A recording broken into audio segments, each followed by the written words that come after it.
Dear students, पिछली दो class में हमने पढ़ा था कि सबसे पहले हमने पढ़ा था सेट की डेफिनेशन। तो set is a well defined collection of objects का क्या है, वेल डिफाइंड कलेक्शन है।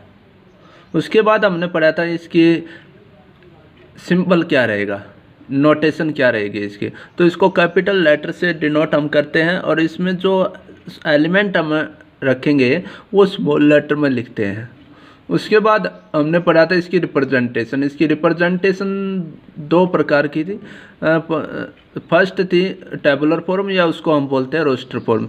सेकंड हमारे पास थी सेट बिल्डर फॉर्म और रूल मेथड। उसका दूसरा नाम क्या, रूल मेथड। टेबुलर फॉर्म में क्या था कि हम उनकी लिस्ट बनाते थे, उन कलेक्शन की क्या बनाते हैं, लिस्ट।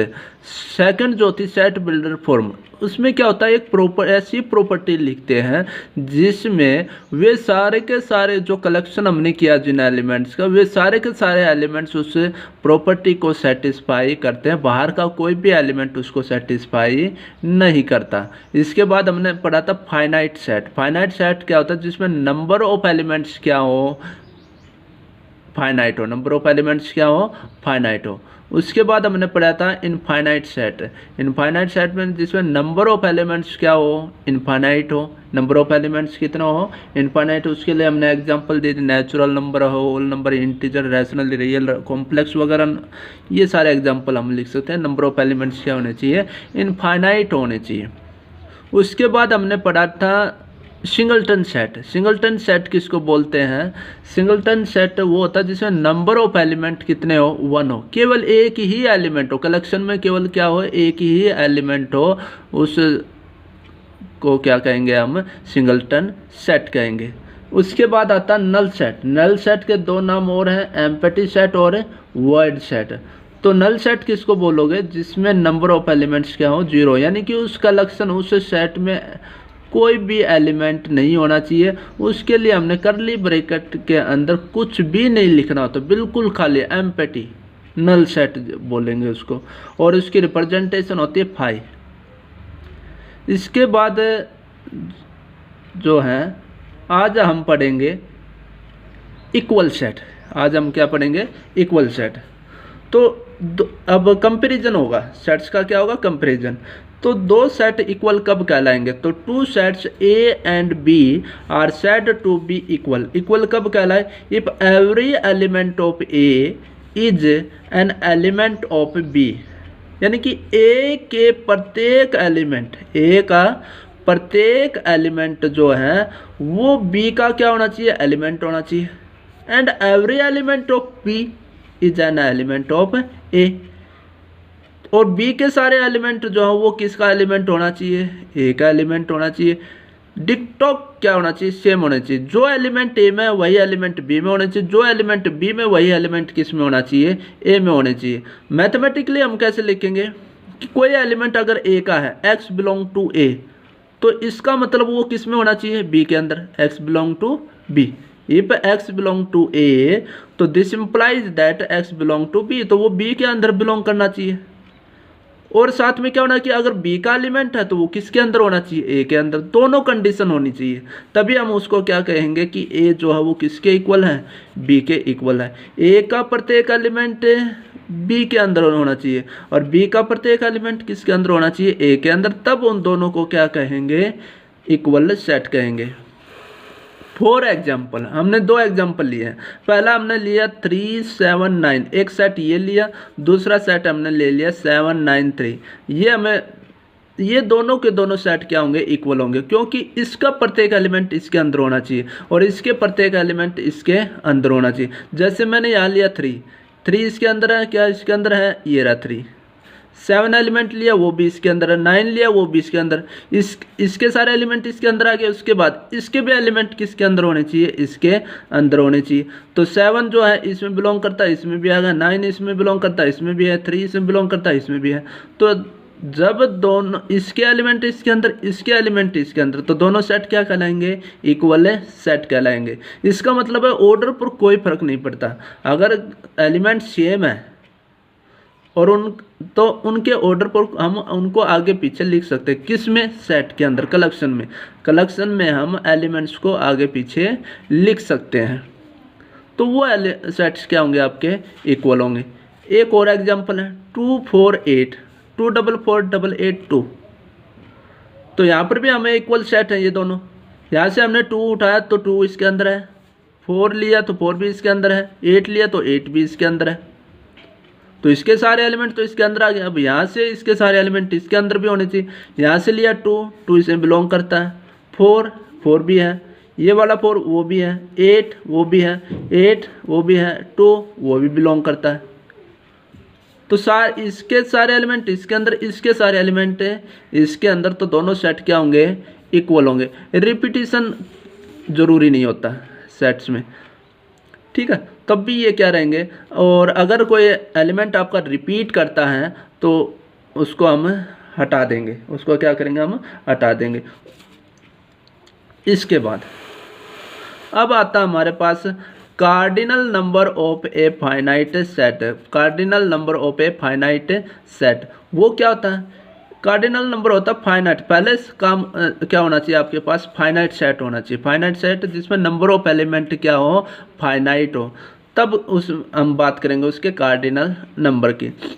तो the number of elements in A finite set is known as cardinal number. जो हम ये चेक करते हैं ना, उस सेट में कितने एलिमेंट होंगे।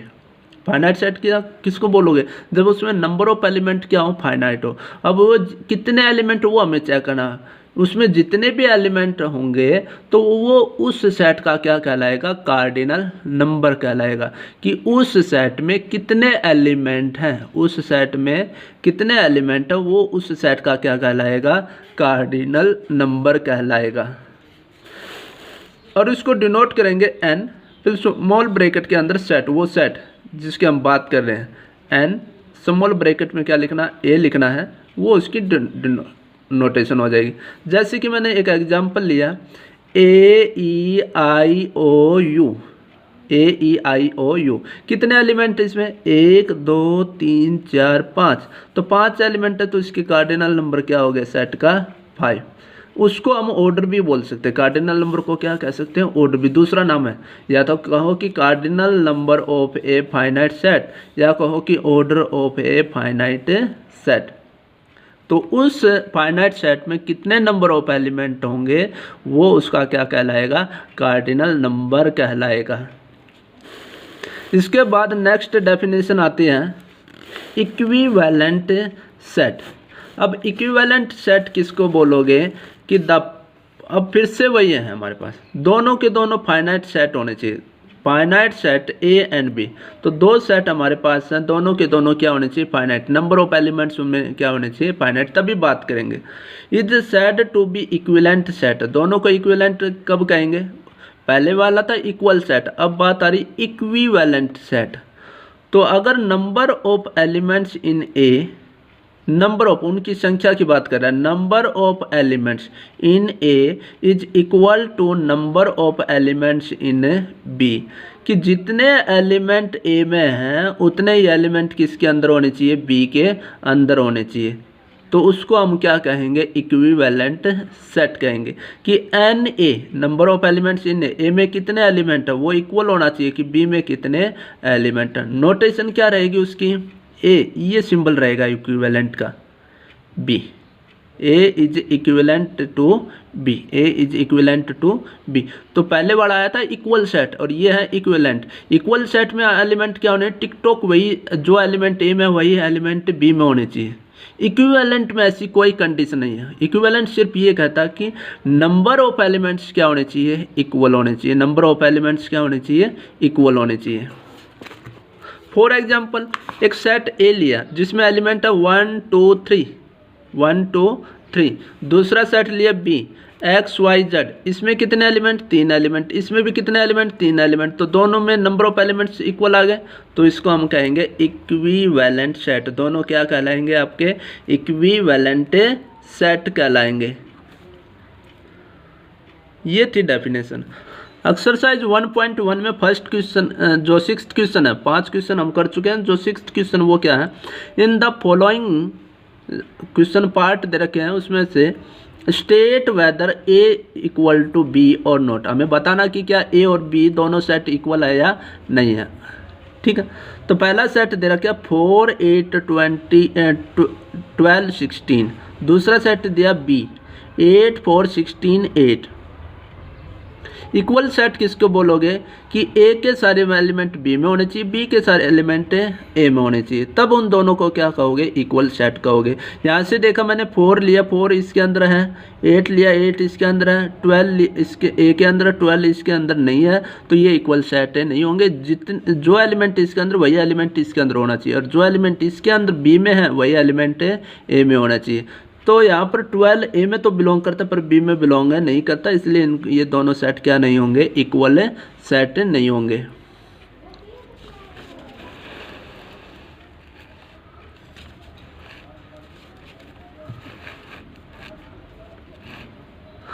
अब second part, a is equal to 2 4 6 8 10, 2 4 6 8 10, और दूसरा सेट दिया b x such that x is a positive even integer. x क्या होना चाहिए, पॉजिटिव भी होना चाहिए। पॉजिटिव कौन से होते हैं, 1 0 से बड़े, 0 से बड़े नंबर। इवन भी होना चाहिए साथ के साथ इंटीजर, तो positive even integer, positive even integer but less than equal to 10, 10 से क्या होने चाहिए, या तो 10 के बराबर हो, इक्वल का निशान है, या उससे कम हो। तो वे कौन कौन से 2 हैं, इवन नंबर है 4 6 8 10। 0 नहीं लेना है, 0 पॉजिटिव नहीं है, ना इधर पॉजिटिव नॉर नेगेटिव, इसलिए यहाँ कहाँ से स्टार्ट किया, 2 4 6 8 10। अब यहाँ से चेक किया कि ए के जितने एलिमेंट वो बी में भी है और बी के सारे एलिमेंट ए में, तो इसलिए ये दोनों सेट क्या होंगे, इक्वल सेट होंगे। दोनों सेट क्या कहलाएंगे, आपके इक्वल सेट कहलाए। जो भी अगर सेट बिल्डर फॉर्म में, तो सबसे पहले उनको सोल्व करो, सोल्व करने के बाद उनको रोस्टर फॉर्म में लाओ, टेबुलर फॉर्म में लेकर आओ, उसके बाद हम चेक करेंगे कि वे दोनों सेट इक्वल है या नहीं है। इसके बाद है थर्ड क्वेश्चन। थर्ड क्वेश्चन में दिया है पहला सेट बिल्डर फॉर्म में दे रखा है, x such that x minus 5 is equal to 0। तो सबसे पहले इक्वेशन सोल्व करो, इक्वेशन सोल्व किया, x minus 5 is equal to 0 दे रखा है, ये माइनस 5 इस साइड आया, 5 के बराबर, तो एक्स की वैल्यू क्या है 5। तो ए में क्या आया, सिंगलटन सेट है 5, ए क्या आपका सिंगलटन सेट 5। अब बी को और चेक करना है, बी क्या दे रखा है, x such that x is a positive integral root. कैसा रूट होना चाहिए इसका, पॉजिटिव भी होना चाहिए, इंटीग्रल, इंटीग्रल मतलब इंटीजर, तो पॉजिटिव इंटीजर होना चाहिए इसका root of the equation x square minus 2x minus 15 equal to 0।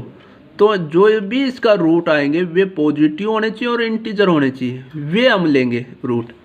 तो सबसे पहले इसको क्या करना है, solve. X square minus 2x minus 15 equal to 0 quadratic equation है, बाय फैक्टर हम इसको सोल्व करेंगे। X square minus 2x minus 15 है इक्वल टू 0, तो दो नंबर हमें फाइंड आउट करने हैं जिनकी मल्टीप्लाई 15 आए और उनका सब्ट्रैक्शन क्या है, माइनस का 2, तो माइनस 5 और प्लस का 3, तो x square minus 5x plus 3x हमने इसको ब्रेक कर लिया। फिर यहाँ से कॉमन निकालने के बाद x माइनस 5 और x प्लस 3 बन गया। अब दो नंबर की मल्टीप्लाई 0 कब आती है, जब उनमें से या तो ये वाला 0 या बाद वाला 0। तो जब x माइनस 5 0 के बराबर तो x की वैल्यू 5, x प्लस 3 0 के बराबर तो x की वैल्यू माइनस 3। अब कह क्या रखा था, पॉजिटिव इंटीग्रल। अब हमें पॉजिटिव इंटीजर चाहिए, ये वाला पॉजिटिव इंटीजर है, ठीक है, ये वाला पॉजिटिव इंटीजर है नहीं है, तो इसको नहीं लेना, सिर्फ आपके पास x की वैल्यू क्या आई 5 के बराबर। तो b में भी क्या है, सिंगलटन सेट है, 5 एलिमेंट है, तो दोनों सेट क्या आ गया आपके इक्वल, ए भी सिंगलटन उसमें भी 5 और बी में भी क्या है 5, दोनों है आपके इक्वल हैं। अब है फोर्थ पार्ट। फोर्थ पार्ट में क्या, a is equal to x such that x mod of x less than 2 x belong to Z. Z क्या है, इंटीजर, तो एक्स इंटीजर होना चाहिए, दूसरा उसका जो मोड करेंगे वो लेस देन 2 होना चाहिए। अब मोड क्या होता है, मोड होता है कि इसके अंदर कुछ भी वैल्यू आप चाहे माइनस की रखो या प्लस की रखो, ये आंसर क्या देगा, प्लस में आंसर देगा।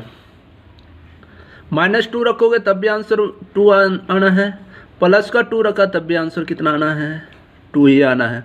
तो चाहे माइनस का रखो या प्लस का रखो, आंसर कितना आना आपका प्लस का आना है।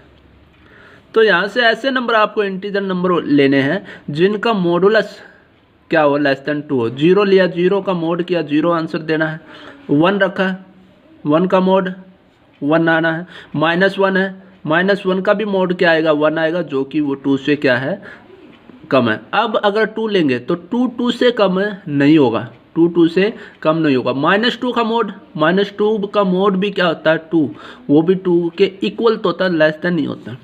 तो यहाँ से 3 एलिमेंट आए, 0, 1, -1। एक बी सेट दे रखा है जिसमें एलिमेंट दिए हैं -1 और 1। यहाँ पर हम क्या करते हैं कि इक्वल सेट की बात करते हैं। तो 0 इसमें तो बिलोंग करता पर इसमें बिलोंग नहीं करता, तो इसका सारे एलिमेंट इसके अंदर नहीं आए, तो ये दोनों सेट इक्वल सेट नहीं होंगे, ये दोनों सेट इक्वल सेट नहीं होंगे। अब आता question number 7, which of the following sets are equal. इसमें भी हमको यही बताना कि कौन से सेट्स इक्वल होंगे और कौन से सेट इक्वल नहीं होंगे। इक्वल सेट के बारे में बताना, कौन से सेट इक्वल है। तो सबसे पहले है, एक सेट दिया ABC, दूसरा सेट है CABA, तीसरा सेट है BACB, फोर्थ सेट है CABCC। उन चारों को हमने नाम दे दिया। पहले वाले को नाम दिया A, दूसरे वाले को B, तीसरे वाले को C और चौथे वाले को D नाम दे दिया। यहाँ से हमने चेक करना क्या इक्वल है कि नहीं। उसके लिए हमने क्या किया, A के सारे एलिमेंट B में है, A इसमें भी है। यहाँ से देखो ABC है, क्या इसमें ABC है, A, B और C, A, B, C, B भी है, A, B, C। तो सारे सब सेट्स में क्या है, ABC एलिमेंट है, इसके अलावा कोई एलिमेंट है भी नहीं। तो चारों के चारों सेट क्या होंगे, आपके इक्वल सेट होंगे। हर एलिमेंट दूसरे सेट में बिलोंग करना चाहिए, एक सेट के एलिमेंट दूसरे सेट के में बिलोंग करना चाहिए। अब सेकंड पार्ट, पहला सेट दिया 1, 2, 3, दूसरा सेट दिया x such that x² - 2x + 1 = 0, तीसरा सेट है 3, 2, 1 और फोर्थ सेट है x such that x³ - 6x² + 11x - 6 = 0। ये तो आपको टेबुलर फॉर्म में दे दिया, ये सेट बिल्डर फॉर्म में दिया। सबसे पहले इन इक्वेशन, दोनों इक्वेशन को सोल्व करते हैं। ये आपकी क्वाड्रेटिक इक्वेशन, ये तो x - 1 का होल स्क्वायर का फार्मूला है, ओपन करोगे तो यहाँ से x - 1 स्क्वायर है, क्योंकि इसलिए इसको 2 बार लिख लिया, x - 1 × x - 1। अब मल्टीप्लाई 0 कब होगी, या तो ये वाला 0 या ये वाला 0। यहाँ से इसके बाद है x = 1, x = 1, तो ठीक है। तो इस सेट में एलिमेंट क्या है, सिर्फ 1 आया, जो सेकंड नाम हम देंगे, ये A नाम दिया इसको, B, C और ये D। तो A में तो एलिमेंट है 1, 2, 3, B में एलिमेंट क्या आ गया, सिंगलटन सेट है, सिर्फ एलिमेंट क्या आया आपका 1 आया। C में क्या 3, 2, 1, 3, 2, 1। अब D में और चेक करते हैं। इसके लिए क्या करेंगे, इस इक्वेशन को सोल्व करेंगे। अब क्वाड्रेटिक इक्वेशन सोल्व करना आता पर क्यूबिक नहीं आता। क्यूबिक के लिए सबसे पहले हम ईट एंड ट्रायल मेथड लगाएंगे, जिसमें सबसे पहले हम कुछ वैल्यू इसमें पुट करके चेक करेंगे, और जो भी वैल्यू होगी जो इसको सेटिस्फाई करेगी वो उसका क्या होगा, एक सॉल्यूशन होगा। तो इस इक्वेशन को सोल्व करने के लिए हमने लगाया हीट एंड ट्रायल मेथड के द्वारा हम इसको सोल्व करेंगे। तो पहले हमने x की वैल्यू 1 पुट करी, 1 पुट किया इस इक्वेशन में, हमने चेक किया ये तो इसको क्या कर रहा है, सेटिस्फाई कर रहा है। x की जगह 1 का क्यूब हो गया -6 × 1 का स्क्वायर प्लस में 11 × 1 माइनस में 6 आ गया। इनको सोल्व किया, 12 - 12 आया 0, तो 12 - 12 0, तो 0 = 0 सेटिस्फाई कर रहा है। तो ये इसका क्या होगा, एक रूट होगा।